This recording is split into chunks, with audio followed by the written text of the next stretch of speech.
RDC est une et indivisible. Et la population de tout le monde, c'est qu'il faut tout arrêter pour faire face à cette situation. Et que nous ferons de cette terre richement bénie un réel havre de paix, de prospérité et de progrès social.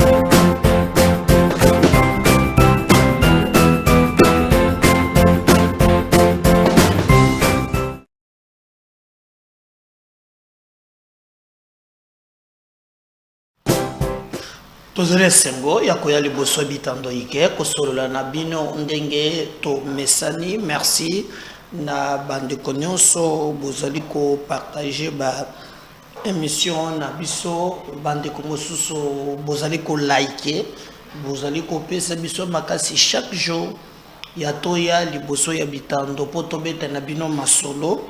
Merci mingi parce que grâce à votre engagement, grâce à votre détermination, nous voici encore tozongi lisusu bote tobeta bino masolo bolingo ya Congo na ya ba Congolais ezala liboso ya nyonso kolinga Congo ezela koleka batu bakoleka république ezotikala tobunda autour des valeurs parce que le mal reste le mal atanani asali yango. Je lisais quelqu'un qui a dit le monde s'en va ou bien le monde se perd pas à cause de ceux qui font du mal mais à cause de ceux qui regardent ces gens qui commettent mabé sans rien dire ndeba tobazobo mamokili. Donc ngai na yo tokoboma mboka na biso soto tiki ba bazo sala mabé sans que toitsa koloba. Vous savez, dans ces pays le clientélisme, le régionalisme, le tribalisme est commis vraiment la mode de vie. Moi, je peux vous dire qu'on peut construire le Congo en disant la vérité. Le mal reste le mal. Atabasali yango et pas yanal. Mais le contraire est pas na biso ezali. Batu bakomi na mutema mabe. Même ata muneli kamboeza malam. Parce que na mboka na biso, quand on parle d'un opposant, c'est quelqu'un qui a le droit de tout refuser. Et quand on parle maintenant, quelqu'un du régime, c'est lui qui a le droit de tout accepter. Même ceux qui sont mabé, au nom du régime, il faut bien mabou. C'est lui qui est opposé, doit tout rejeter, même ceux qui sont tamboul. Alors, ouais, raison est que wapi. Science sans conscience n'est que ruine de l'âme. Devons nous faire par tous les moyens pour tout le monde de la mboka na biso makambo qui est très bien. Tokobeta masolo. Na betaki li solo ya Jenafek au na lobi na katanga pression ezo mata boko mona makambo ya katanga lelo boko mona koma babilenge moko bazali ko se comporter tokobeta pe masolo oyo bazotanga kombo ya Nicolas Kazadi. Nicolas Kazadi aza ministre ya finance. Qu'est-ce qui s'est passé? Bien, qu'est-ce qui se passe? Naoe etali Nicolas Kazadi. Tokobeta masolo awo. Boko yeba ngo na émission na biso mokolo alelo. Tokobeta pe masolo bandiko na ngai à ce qui concerne problème oyo ya liwa ya Chérubin mais surtout l'entourage ya Katumbi. Ba contradiction ekoti makasi. Batu mingi lelo la plupart bakomi kokoma na difficulté. Boko yon sur une émission ya mokolo ya lelo. Mais boyebi très bien na senga kabino ke avant gaina bande émission vous partagez déjà les liens de cette émission place bino bozali. En tout cas, je vous demande de partager le maximum de partage. Vous pouvez makas pour bisoto banda vraiment nabino ko informer bino surtout en temps réel. Avant de toucher à sujet wana na zo simba quelques grandes lignes na oyo ezali ko tambola na sur le plan national, sur le plan aussi international. Parce que le Congo a besoin de tout le monde. Alors, il y a une information qui circule à l'international. Les patrons, il y a Wagner, comme on est allé, Evgeny Prigojine. Nous apprenons que lobby a Koufi. Alors, avec un avion, bon, serait au conditionnel. Au début, il y a un soldat, Wagner a lobby qu'il fallait à quoi il s'appelle Poutine. Et d'ailleurs, c'est lui-même. Oyo combat oyo salamaki na niveau ya invasion islamique entre Russie et Ukraine, il montre liboso. Il a beaucoup attaqué chef d'état-major, ministre de la défense et dernièrement Alinga qui a renversé Bokonzi ya Poutine. Alors j'ai suivi même ce matin interview moko ya Poutine au bandeko Tony Mutuna, qu'est-ce que lui ne peut pas pardonner dans la vie, à lui c'est la trahison. Alors batobazo mituna liwa ya Evgeny Yewana, chef de Wagner, nous apprenons que Baboumier, tantôt avion est crash, mais c'est au conditionnel. Alors il avait défié Poutine, Tambolaki et Poutine avaient dit qu'ils ont trahison. Alors on se posait la question, ce qui pensa, si l'information s'avérait vraie, donc le chef Wagner, parce que il a aussi une influence en Afrique, par exemple en Centrafrique, en Mali, en Burkina Faso aussi on parle. Donc il était là, lobby Kazobundi, ça va terroriste, c'est-à-dire qu'au Big Afrique, il y a un impérialiste, donc chef Wagner est prisonnier, Azali Soso na Bomoïté, selon les informations. Bon, tous les électeurs, c'est confirmé. Parce que par exemple, les États-Unis, ils ont surpris ce qui se fait à la Poutine. Donc, chef Wagner, en tout cas, Evgeny Prigojine, Azali, entre parenthèses, Nabo Moïté, avion, qui commémoré, na bras droit, na moko. En tout cas, selon les informations commises, Bazali a Kokufa. Mais nous allons suivre cette histoire de près.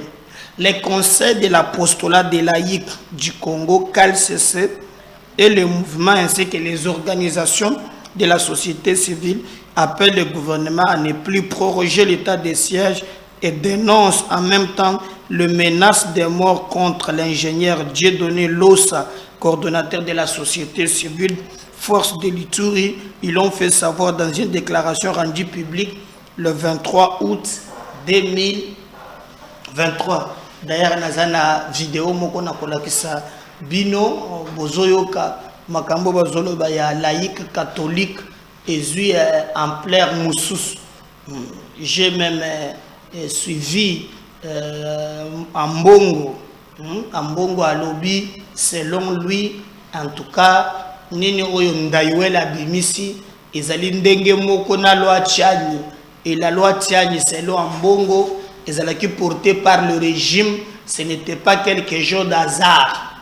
Alors ndenge kaka ba memaki loi Tiani, c'est comme ça que le gouvernement actuel Isaki Tshisekedi d'être derrière Ndaiwel pour ba mema proposition ya ko changer constitution.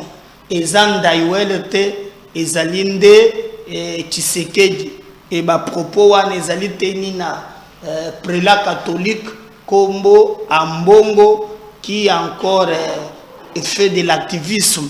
Je vous avais déjà dit que alobaki na évêque moko alobaki bakobanga te faut ba attaquer parce que selon lui évêque moko te à cause de la période. Donc Ambongo est en train de chauffer les esprits. Il y a bateau. Donc pour naïe alobi clairement que likanisiwana ya ko changer constitution ndenge Isidore alobi 9 ans mandat ya président de la République a monique eloko wana muto asali yango ezali Tshisekedi muto azali simana yango. Alors moi je me pose la question, cardinal devrait quand même que cela par tous les moyens. Nous savons que c'est un politique, il travaille pour les camps Katumbi, mais Kobanda Kobima à tout moment que l'actualité politique s'impose, lokola acteur mokope, il y a société et Zali Kopé, ça passe comme acteur moko politique parce que dans tout ce qu'il fait, il n'attaque que le régime. je vous ai posé la question ici. Tango Mwando Christian Abima.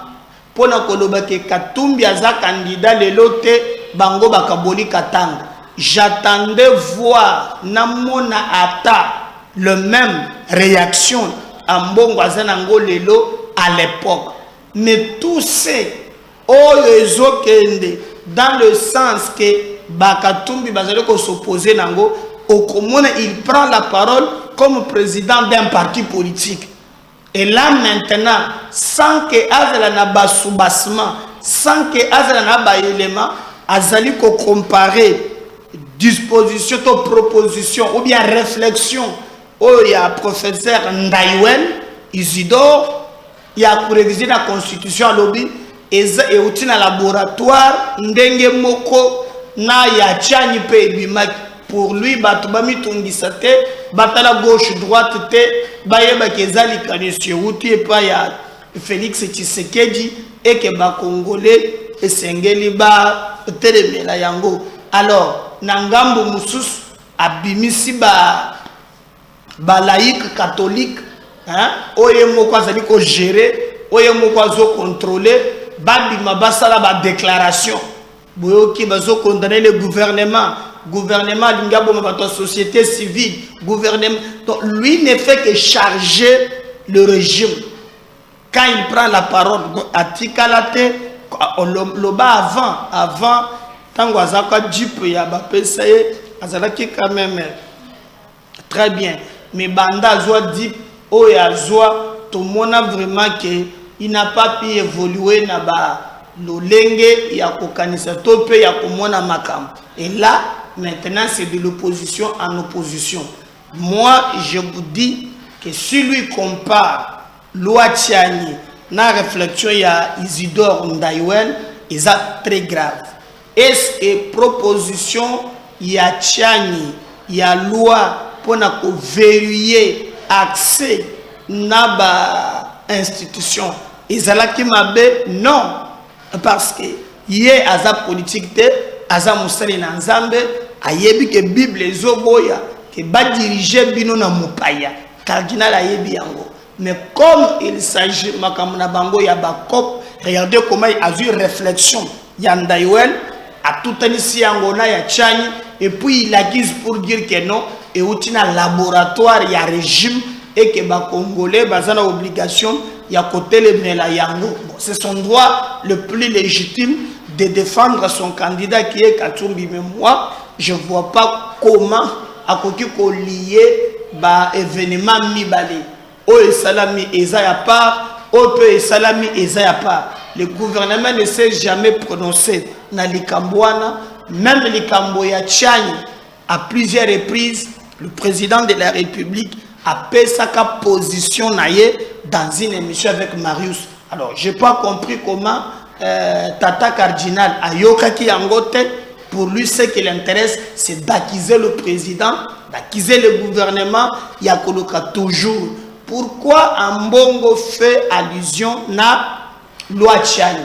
Mais parce que loi Tchani, selon son entendement, ne ba Katumbiste nyonso, cette loi écarterait Katumbi. Alors comme lui, as directeur de campagne à Katumbi, c'est pratiquement impossible.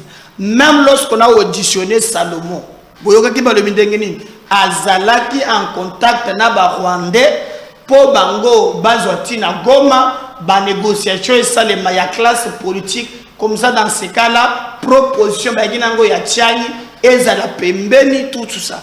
Donc et quoi étonné bisoté si aujourd'hui le cardinal a lobby que proposition ya Ndaiwel ezali ko tambola ndenge moko na oya yebi ya Tchani.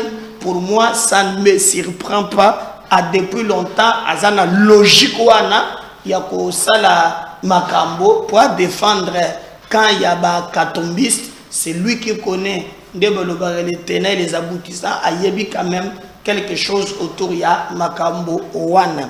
Donc réaction, il y a cardinal Ambongo ezali ko engagé bon aza prélat catholique. Mais nous pensons que ce n'est pas ça le plus important. Le plus important pour nous, c'est ce que nous faisons pour le Congo et non pas pour les individus, parce que le Congo, il est qui monene koleka bato nyonso. Gentini Ngobila, tozo yebate soki ezali basi ya ndenge nini. La Cour des comptes demande à l'Assemblée provinciale de Kinshasa de sanctionner le gouverneur Gentini Ngobila pour n'avoir pas déposé dans le délai le projet portant réduction des comptes pour l'exercice 2022. Boyebi que Gentini ba landela kiye na Cour des comptes d'ailleurs et banda qui sang ce que goda ko yepe makasi poko toyo bon comment ensemble ngopé c'est Gentini hein est-ce que dynamique et ko céder pour frapper et frapper Gentini? Je pense pas, mais au moins Pagay na bango et Salamaki Gentini a pesa qui influence l'assemblée et yé azalaki sanctionné. Ba sanctionner pour ba sanctionner Goda zu mukato abima libanda Godé pe alala ki te lokola mwana mobali alia kaka lini ya pan akena cour constitutionnelle variabilité et bandaki na cour d'appel ti na cour constitutionnelle variabilité et tango variabilité azongi Gentini azabo yé pas zabo Gentini bo yé pas zabo et là maintenant comme bitombe si la kate cour de compte ya kate aye mais Augustin Kaboya lo baki boy bango bazalaka na kimia mais soki muntu tumboli bango bakenda kana ye tina sur là maintenant c'est la Cour des comptes qui audite maintenant ville ya Kinshasa mbala moko résolution balobi que l'Assemblée provinciale sanctionne maintenant le gouverneur. Donc, total, est-ce que Gentini a kale? Est-ce qu'on peut utiliser ces députés? Mais ceux qui vont sanctionner Nani Ngobila, qui prend le relève? Jegogot, bien affilé donc, Tokena Jegogo, gouverneur, Makambo Mabaluki, tout ça. Donc, il est commis très grave. Hein? Chibingundo. Donc, Makambo Mabaluki, hein? Naloba Makambo Kala. Bato Bachakangate. Mais attendons voir comment on a. Au cause de la paix, Yozo Kanambango, Bazobo, c'est le paix Boutou, hein? Tout est possible dans la matali politique. Mais là, la Cour des comptes demande qu'il va sanctionner Gentini Ngobila.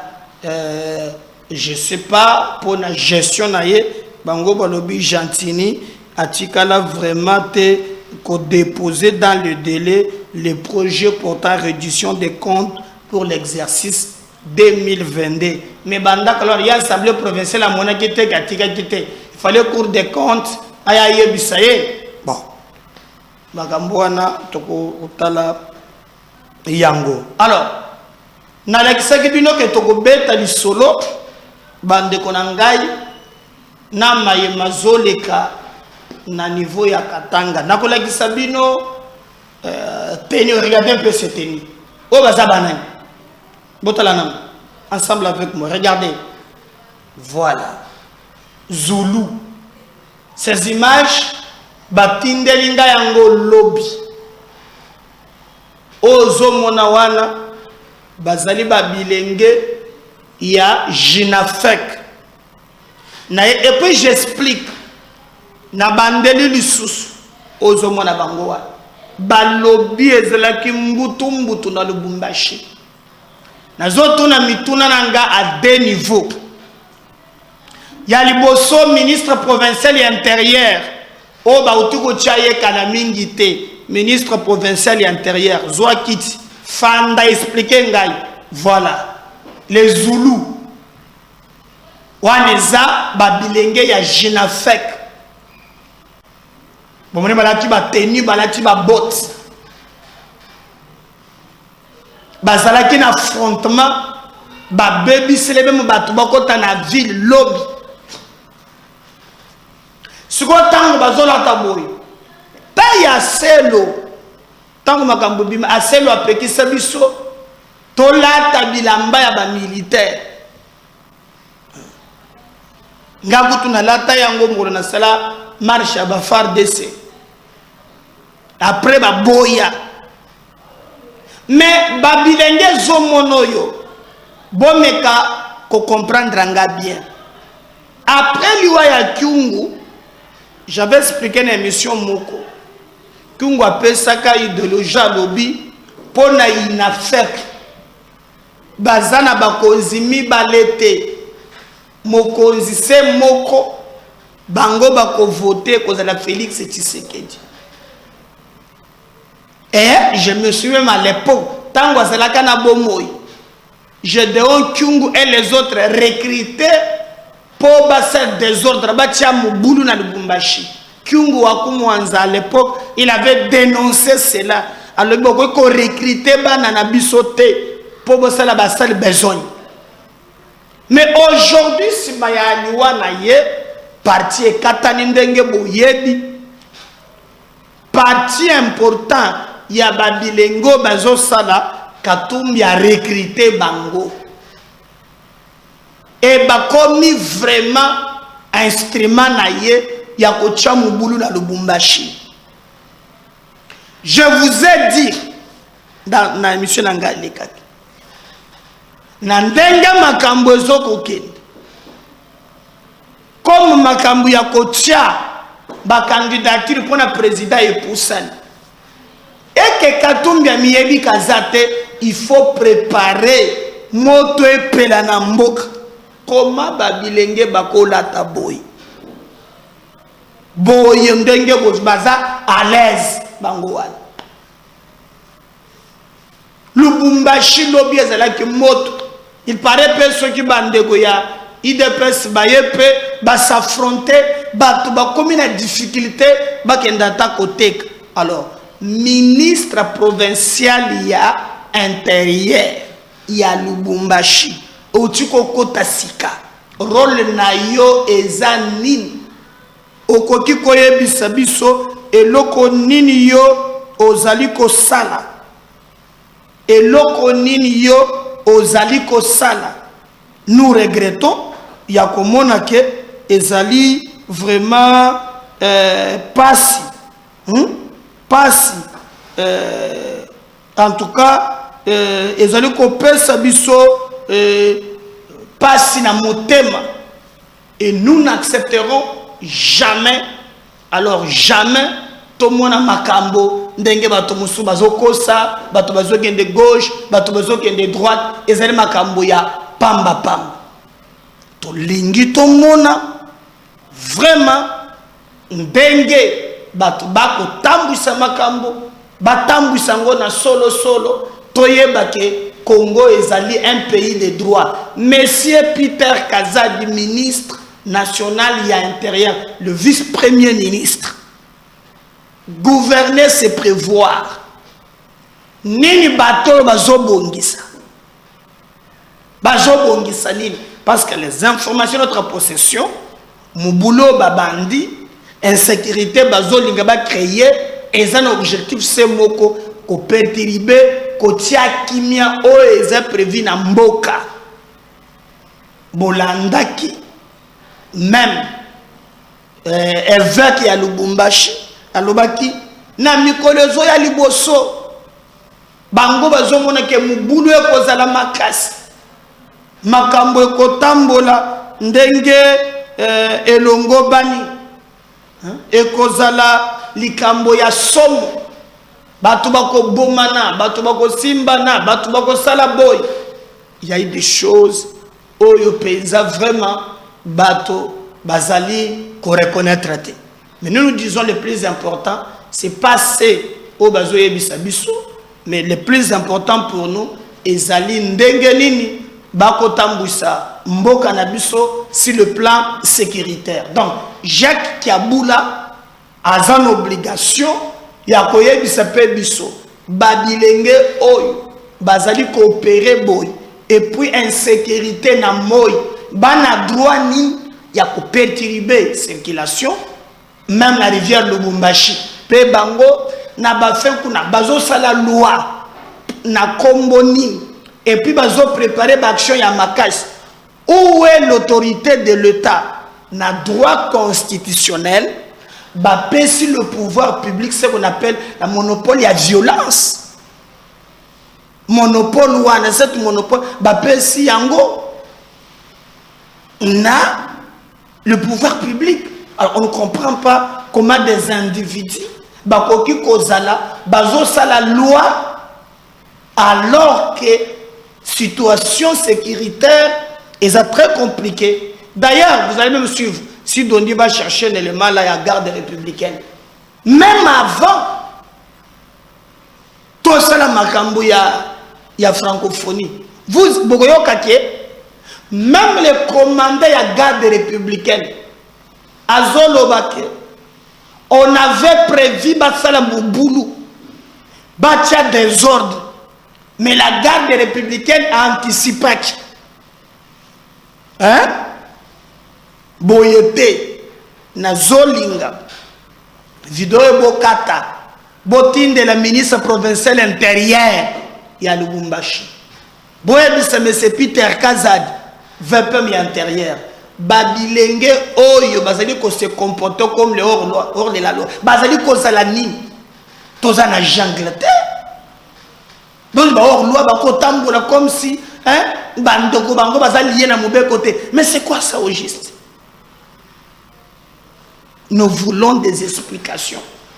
Et nous disons encore que Esengeli, Bandeko, Bazo Sala Moussala ya sécurité, Bayeba, qui a un plan, il y a coupé sa moto na mboka, et bandi les lotés, plan wana ya kotia moto na mboka, et bandakala, et Bazoko continuer. Il nous reste, toujours kende malembe, petit à bénéfice que 2 mois, tu as une campagne électorale, en décembre, tu as voter.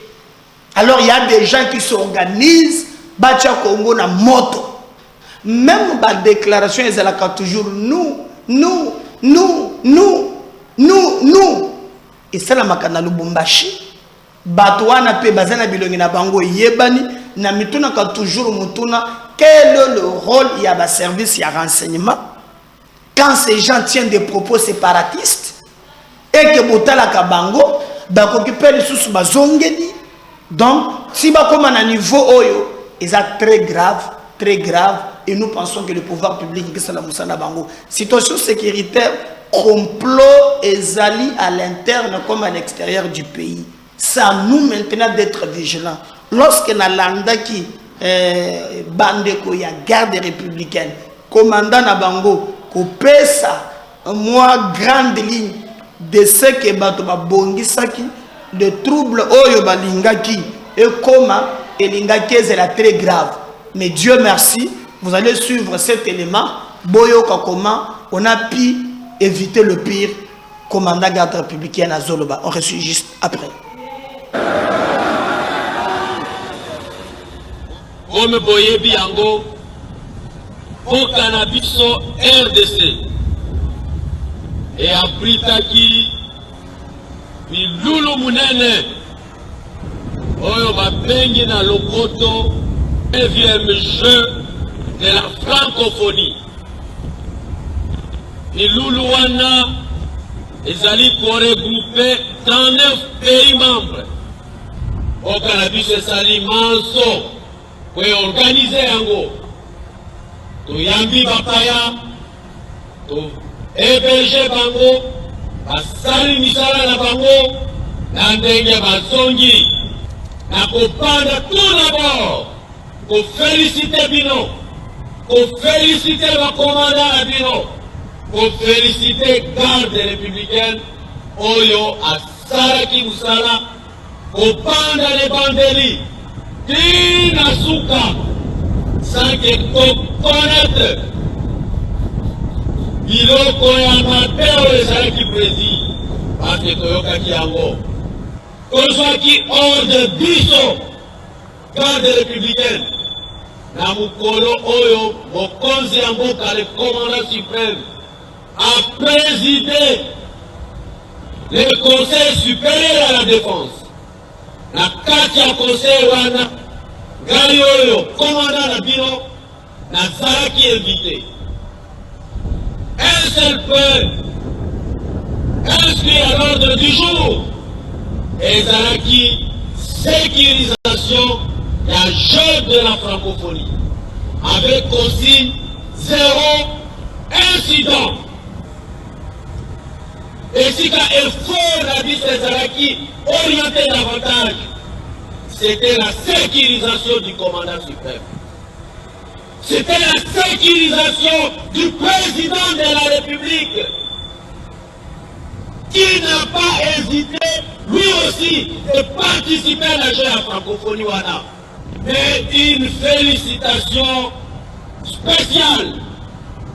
Et ça dit, il y a un commandant suprême de la Bisson, le président Félix Antoine Tshisekedi nous a adressé une félicitation spéciale. Est-ce que Boyambi Ambo? Est-ce que Boyambi, félicitations spéciales à Mokonzi? Alors, la Wanane la Kobakisa, la félicitation à l'opinion nationale, l'opinion internationale, il y a partout nyoso, il y a nation à biso nyoso. Mais marque spéciale, Boussouso Tokobakisa, Ezali, Bao Bakomaka, Bao Basali Boso la biso lelo, Ba journaliste, Ba acteur et ba média, Ba Komera Kibiso. Un professionnel, c'est celui qui observe les consignes. Un professionnel, c'est celui qui agit pour l'intérêt de sa mission. Un professionnel, c'est celui qui dissuade. Voilà, au moment où situation sécuritaire ezali bien, ambongo na yebite na chole, eloko nini bazanango, vous tantôt vous participez à l'élection comme observateur, tantôt processus est talibangote, mais bokoyoka discours politique. Au bon c'est l'angapel et maoyoka qui m'a répondu qui bango. Tolanda d'abord boyoka comment on parle d'un problème sécuritaire, il y a des complots, il y a des histoires. Ça n'intéresse pas l'Église catholique. Ambongo il attaque. Comme le bureau, tu sais qu'il y a des propositions, alors et cette fois-ci il va changer. Qu'est-ce qu'il va faire?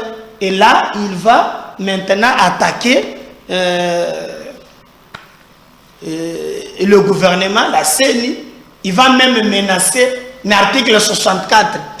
Vous ne pouvez pas dire que Mende, Po, Mende, et Royo, voilà d'abord chaud les binomokuboyoka message. Il y a chaud les bandes konangai. Voilà le message, il y a chaud les discours purement politique. Et il parle en tant que qui? On suit ça. On va revenir juste pour continuer avec notre émission. Dans le cas des officiels, votre chaîne. Recommandation au peuple congolais. Les élections nous donnent le pouvoir de renouveler la confiance aux animateurs des institutions qui ont bien servi le pays, mais aussi de sanctionner tous ceux qui ont mal géré en servant leurs propres intérêts. Face aux nouveaux candidats, privilégions les critères objectifs de compétence et de probité morale.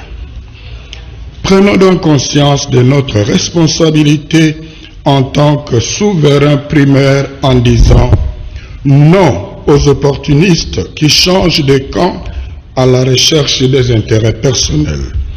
Non à ceux qui prennent comme suppléants les membres de leur famille. Non à ceux qui postulent à tous les niveaux. Non aux tribalistes et aux népotistes. Non à l'achat de conscience.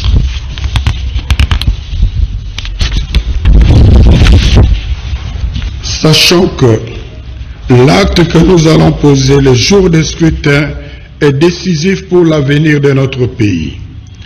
Compte tenu des expériences malheureuses des cycles passés, ne quittons pas les bureaux de vote tant qu'on n'aura pas affiché les résultats. Avec l'affichage des résultats au niveau des bureaux de vote, nous aurons déjà une idée claire des gagnants. La CENI n'aura d'autre choix que de les confirmer. Au cas contraire, ce serait une haute trahison et n'attendons pas une autre instance pour nous remettre dans nos droits. Nous avons le pouvoir constitutionnel, confère article 64, nous permettant d'imposer pacifiquement la vérité des urnes. À ce niveau, la contribution de la Conférence épiscopale nationale du Congo SENCO est d'accompagner ce processus avec une mission d'observation conjointe avec l'Église du Christ au Congo, l'ECC. Bien entendu, cet accompagnement n'aura de sens que si la CENI donnait un minimum de garanties de transparence. Autrement, nous n'allons pas nous aligner. Au gouvernement, nous demandons de garantir la sécurité des personnes et de leurs biens, de protéger les frontières nationales, de veiller au respect des droits et libertés de toutes les parties prenantes engagées au processus électoral conformément aux textes légaux.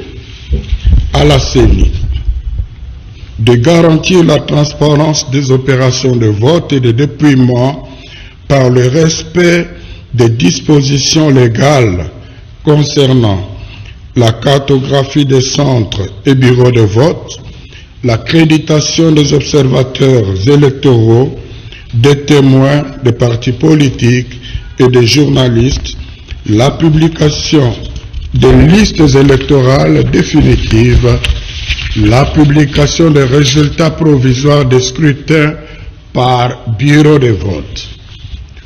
Aux cours et tribunaux, nous exigeons le respect de l'innovation introduite dans la loi électorale qui dispose que les juges recourent aux procès-verbaux et fiches des résultats des bureaux de vote et de dépouillement mis à leur disposition par la CENI pour départager les candidats lors d'éventuels contentieux électoraux.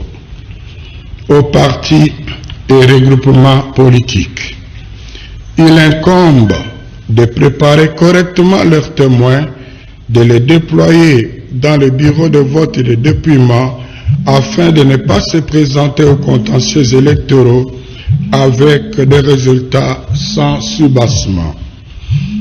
Conclusion. Pour des élections crédibles, peuple congolais, réveille-toi de ton sommeil, car il est temps que nous choisissions nous-mêmes nos dirigeants, que personne n'achète ni ne corrompe notre conscience. À 6 mois des échéances électorales, nous nous invitons à la vigilance sur le processus électoral. Ayant été abusés aux élections de 2018, nous devons en tirer des enseignements et nous comporter de façon conséquente pour que désormais les institutions à mandat électif de notre pays soient dirigées par des personnes réellement élues.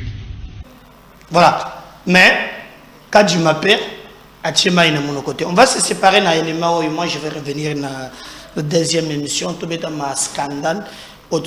Nicolas Kazadina, Martin Fayulu aussi, Makamboza et Bélé. Je vais revenir dans la deuxième numéro, mais on se sépare avec ça. Merci. Vous voyez, par exemple, quand j'entends Abbé Chollet dire que si telle ou telle condition ne sont pas réunies, eux, ils vont se retirer de l'observation électorale. Ça, c'est une posture complètement politique. Une mission d'observation n'a qu'un rôle, celui d'observer et de faire un rapport écrit, évidemment, ils peuvent en parler. Mais une mission d'observation qui dit que si ceci n'est pas fait, nous nous retirons du processus. Dans mon expérience, seuls les politiques prennent ce genre de posture. Mais il refuse peut-être d'engager sa notoriété ou la notoriété c'est pas ça leur de rôle. sa confession religieuse. Si vous observez, de donner un cultus à quelque chose qui, selon eux, ne ça ne marche pas. marche pas comme ça. Ça, c'est politique.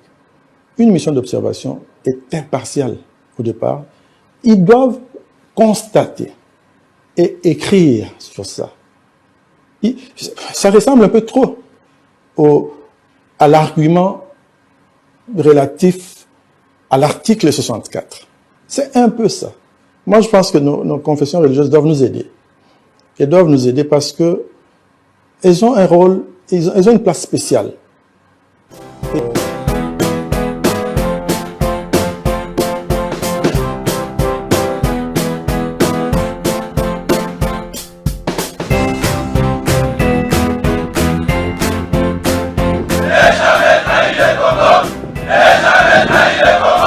La RDC est indivisible. Et la population répondante, c'est qu'il faut tout arrêter pour faire face à cette situation.